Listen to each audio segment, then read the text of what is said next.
Good morning and thank you for joining us this Wednesday, the 4th September. I'm Sophia Mavridis, a market analyst with Bell Direct.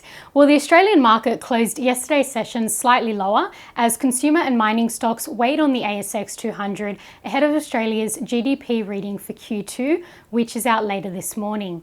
Now, economists are expecting 0.3% growth from 0.1% reported in Q1.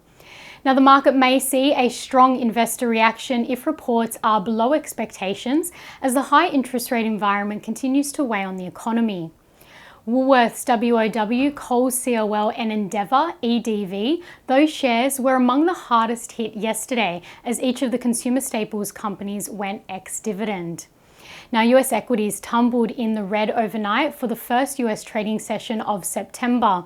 Technology heavyweights struggled to rally into the new month and fresh economic data came in weaker than expected.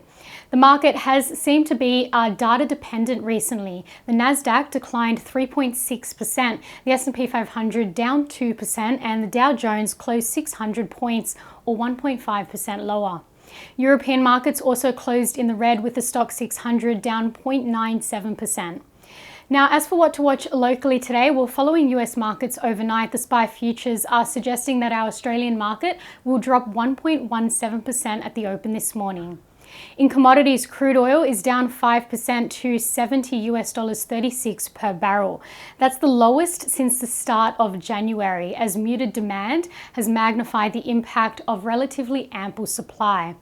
Plus, new data out in China has aggravated concerns that the economic growth from one of the largest oil consumers in the world is unlikely to bounce back this year after factory demand dropped more than expected in August. So keep watch of those energy producers today. Those include Beach Energy, BPT, and Woodside Energy, WDS.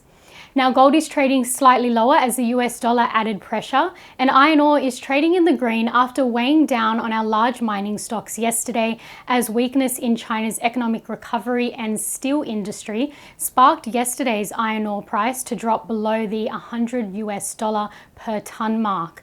BHP, Champion Iron, CIA, and Fortescue FMG were all lower. Now, on that note, Fortescue is also set to go ex-dividend today, which may see FMG's share price fall as investors take their profits. And the Australian dollar is buying 67 US cents 36, 97.92 Japanese yen, 51.32 British pence, and $1.09 New Zealand.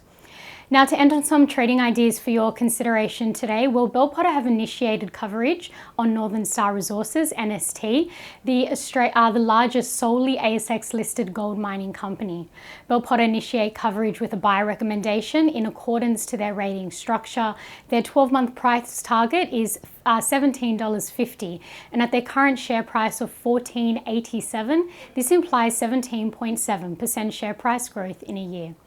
And Trading Central have identified a bearish signal in Goodman Group, GMG, indicating that the stock price may fall from the close of $33.07 to the range of $29.20 to $30 over 7 days, according to the standard principles of technical analysis. Now, that's all for today. I'm Sophia Mavridis with Bell Direct. I hope you have a great day and, as always, happy trading.